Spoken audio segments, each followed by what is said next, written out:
We've got about 15 or so minutes left in this part of the session for a Q&A discussion. But before we start that, I wanted to go to Zhiqiu, who is coming to us from the Tibetan Plateau. So she's in Yushu, I believe.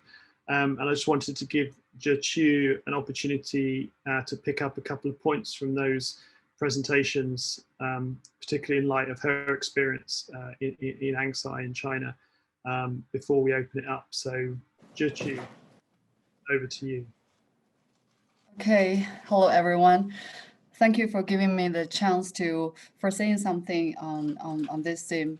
I think the three cases are all very good, especially for Tajikistan, because the project has already been launched and have already get some achievement. And it's also very special for the Mongolia for its gobi species. And the evaluation and plans for Pakistan are really specific. In Chinese, it is said the first step is the hardest. So I want to give a little suggestion for those who are in your preparation stage on community-based tourism. I don't know if you have a stage of trial running before officially launched, the project officially launched. I think it's different from preparation and training. It is real condition. It's important because for Anxai, we started from Nature Watch Festival 5 years ago. I think from one side, it is a very good chance for the local community and government to have some time to find their potential and ability to reserve gas. And they have to know this kind of tourism, they have to adapt the outside rules. And on the other side, it is also a good time to promote the species, to make them more famous, and you have time to grow and select your visitors. And the most important point in this progress, in this process, I think is confidence of the community and their trust for us. They have to know it works, and they have the confidence to reserve visitors, and they know that they will have the actual income. And finally, I think we are all appreciate what you have done already, and for me, I'm looking forward to see the more progress of the projects, and I'd be very happy to have more conversation to you all. Thank you. Thank you, Zhiqiu. Excellent. The first step is the hardest. Definitely. We can all agree on that. Okay, so we're going to have about 10 or 15 minutes now with the whiteboard. So I thought what would be most helpful is if we can think about the presentations that we've heard and pull out some themes or principles, ideas, points that you've heard that are sort of important in terms of the discussion about generating these principles for conservation tourism that will be in the next half of this session. So sort of thinking about things that are important to take into account when drafting those principles would be particularly helpful. But I think it's an opportunity also for everyone to perhaps ask a couple of questions if they want clarifications of some of these projects and so on. So I think we can do this in a couple of ways. I think if you've got points to put on the whiteboard, maybe you can put that in the chat. And then also if you could want to raise your hand and actually have a question or say something, and we can also have that as well going on at the same time. So we can have both interactions happening through the chat box and yeah, if you want to say something as well. So fire away in the chat box for things that you've heard today that are particularly useful for principals. I think certainly from my perspective, there are a few things like the risk assessment. I think that's a really essential part of the process. It is, because those risks are going to be very different depending on where you are. And so it's really important to do a local risk assessment and to look at mitigation measures as far as possible. And I thought that Pakistan example was excellent in that respect. But yeah, so fire away. Anyone want to jump in? Also note that our speakers have now shared their little bio in the chat in case you missed it. So you can Great. follow. Yeah, thank you. And we have Ali, who is just joining us, who was actually going to present, but unfortunately we missed you, Ali. But I'm glad you're here now. So hopefully if anyone has questions for the Pakistan team, Ali is now here and he also helps lead this program. You can also directly ask Ali.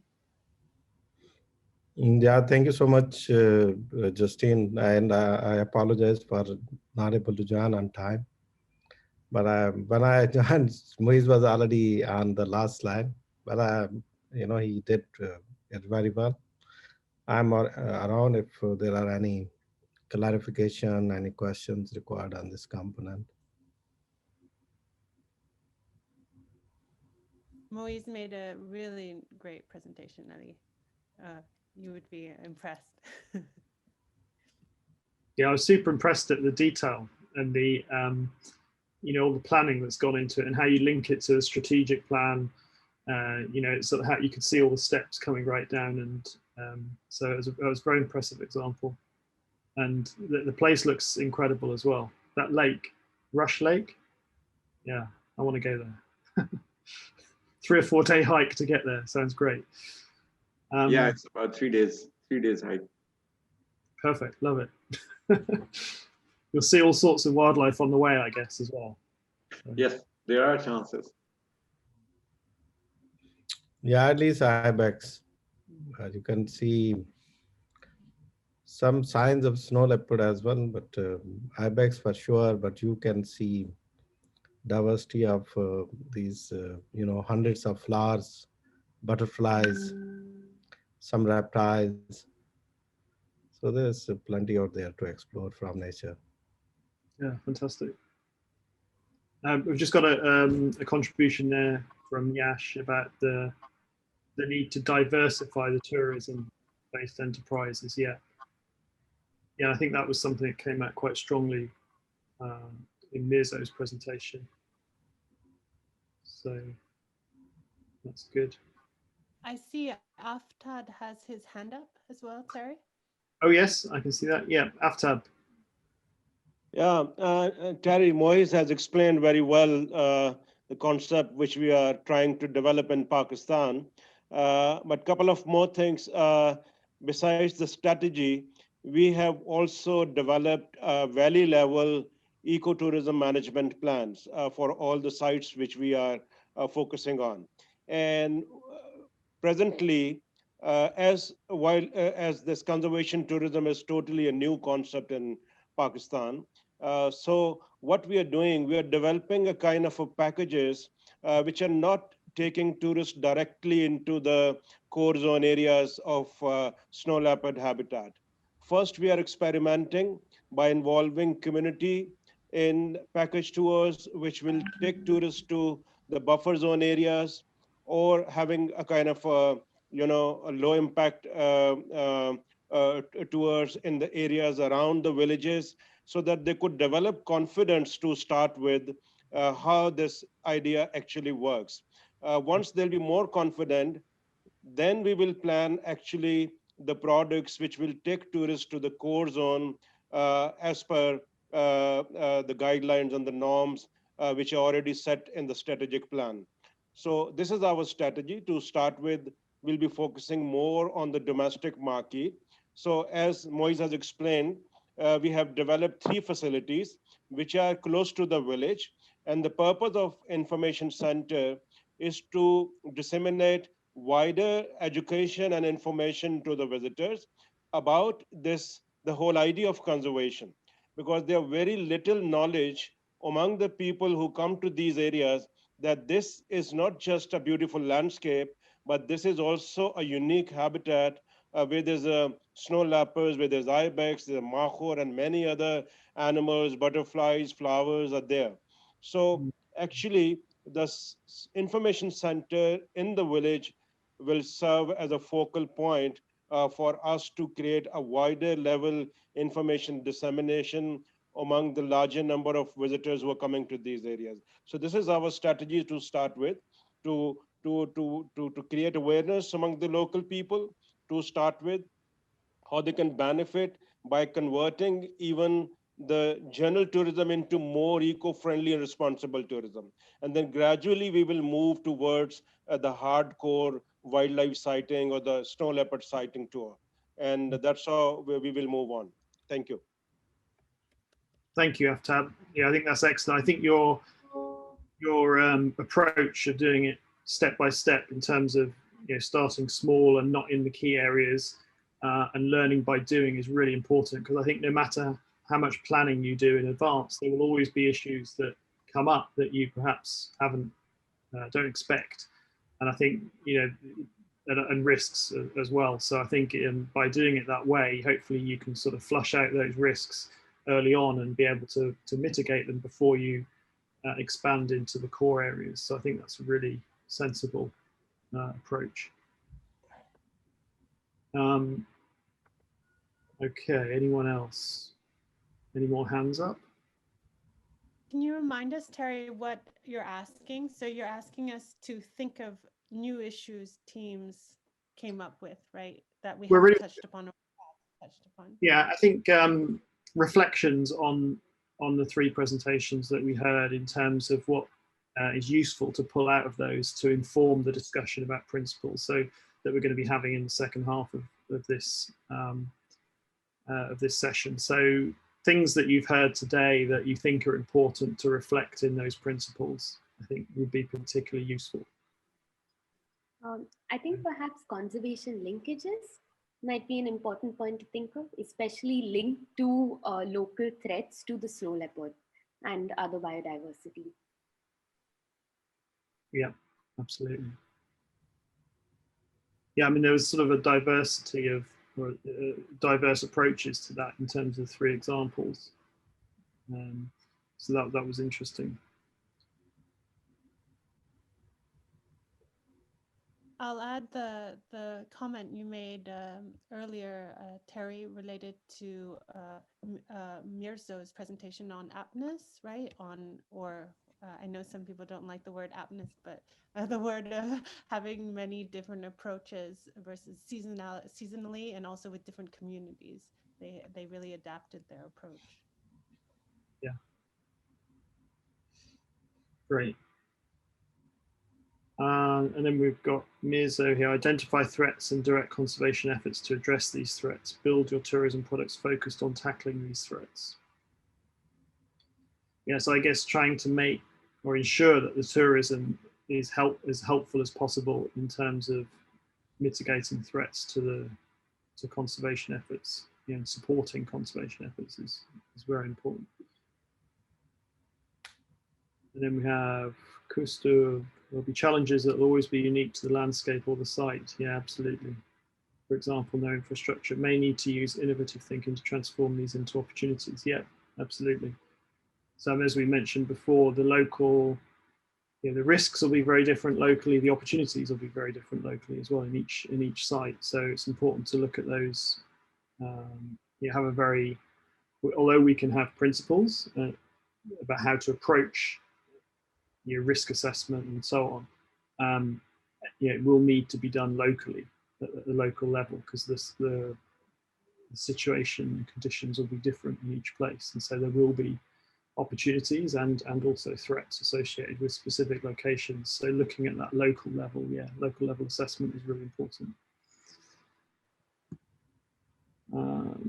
Selection of tourists, interesting point. Let's hear more about it. Love from Flavia there. selection of tourists. Filter out the people you don't like. Yeah, I mean, is that something?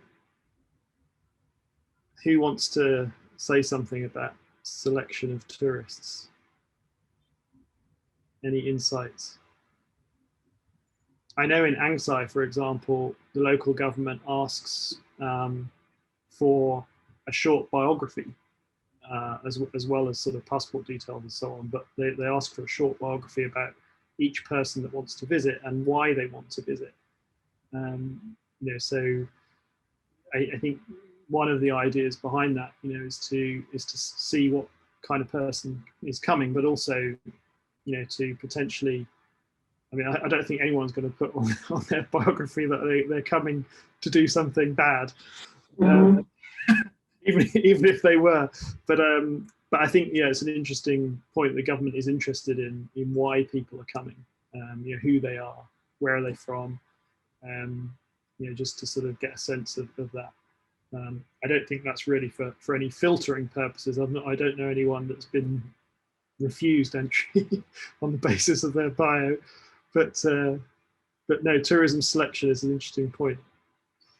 I think we can achieve this indirectly. We can, you know, upfront cannot refuse anybody to come to a particular area. Everybody, if they are particular citizen of the country, they have right to go anywhere. But when you actually diversify different activities, and there is some you know, cost linked to it, as well as there are different kinds of activities, that somehow filter the tourism. If somebody may go for one day, some people are more interested in just looking at the mountains and the terrain, but there might be some which are interested in understanding vegetation and some animals and somehow. So if you build up packages like in Hope our team has done, and you link it to different activities, different number of days and different prices. And in the core areas, then again, you are putting a cap on number of people who can visit in a single day. And when that booking is over, then it is over, regardless, you are not filtering that way. And in context of Pakistan, what we understand it, uh, you know, for the conservation tourism, there are particularly people who might be interested in going to deeper into the habitat. You already have few people. Most of the people just to go, just to have fun, some music, some food, and take photos along the mountains, and that's all. So then there are already very kind of are naturally filtered people who actually want to go deeper and understand nature, and for that they also want to pay higher. With these things in place, you are, I think, indirectly you can filter the people. Yeah, absolutely. I think, Yeah. yeah, same point that Joanna's made also in the chat box. Yeah, and I think one of the important things, I think, from Angsai example is that you have to be very, very clear with people up front about the conditions and about what is you know, what they can expect. Because I think you know, a lot of people have this romantic idea about going to see snow leopards, or you know, being on the Tibetan plateau or wherever it might be. But then when they arrive and they see the conditions of the local homestays and so on, you know, they might get upset that they're not in a 5-star hotel conditions. You know, and obviously that's not good for the project. So I think it's really, really important to provide information up front, as much detail as possible about the conditions, about what's expected. You know, that hike to the lake, for example, you know, is it suitable for everyone, or do you have to have a certain level of fitness and so on? You know, so providing that type of information in advance, I think, is really, really important to ensure that you do filter people, so that only those that, you know, are capable and that will enjoy it and not suffer, you know, that come along. So I think that is a really important point. Right, I don't want to take up too much time, but I think we've already got a screen full of points, which is fantastic. I'm just going to quickly look through the chat just to see if there's anything in there that we've not really looked at. There was a question from Vruchald for Anne Camille about, you say that tourists coming to the Gobi sites don't always see wildlife, and hence for them to see camera trap images is a good alternative. Anne Camille, do you want to just quickly respond to that? Yeah, well, in fact, I just realized that I replied to that person, but I didn't send a reply to everyone on the same group. So I was going to comment and say, yeah, so of course I can quickly comment on this. So yeah, the reason why we decide to use the camera trap, in fact, it's different for different objectives. So first, to give, because it's not that easy to see the wildlife when we are traveling in that area of the Gobi. The density is very low. So because the tourists, they will travel a long way to see the wildlife, we also have to give them some track, some proof of wildlife. And also, I decided to use the camera trap also to include a scientific component in the trip that I found can be very interesting for the tourists as well, and also to decrease the human disturbances on wildlife, because it's also something that we have to think about, to don't be too much pushed by the tourists to be close to the wildlife, because it can have a very negative impact on them. So that's why I felt that the camera trap can be also a good way to kind of mitigate the negative impact from the tourist side. Yeah. I agree. I really like that concept. I think it really broadens and enriches the whole experience. I think if tourists can participate in some way, work with the conservationists, you know, and help in that. I think not only do they get to maybe check some cameras, you know, maybe set some up. I mean, what would be fantastic, for example, is if they can help set up a couple of cameras and they keep a record of which cameras those tourists were involved with, and then after they've gone home, you know, 3 months later, you send them the pictures from the camera that they set up, you know, something like that. So there's could be really, really powerful, I think, and very popular with, you know, not much extra effort for the conservationists. Yeah, that's what I was thinking. That's the idea behind. I think that's wonderful. Right, just quickly. Gender focus, yeah, impacts on of tourism on the local community, looking at gender, yeah. Yeah, Terry, just to add on that, I mean, it builds on Ali's point, diversifying not only for tourists, but for the local community, right? We talked about how we want to try to benefit the entire community as a whole, and diversifying those activities can help provide some benefits to different groups, women, marginalized groups, whatsoever. So it could have both benefits. Yeah. And then there's a comment from Yuhan about a blacklist. If tourists come and they violate the code of conduct, you know, could they be barred from coming again? And I think that's interesting point. And then we actually, you know, we've got several tour operator partners, and we share blacklists amongst ourselves for, and all these tour partners are safari operators. And we will routinely exchange customers who under no circumstances should be allowed on a trip, just because they're awful for us as tour operators, or awful for a community, or just awful in general. That's very interesting.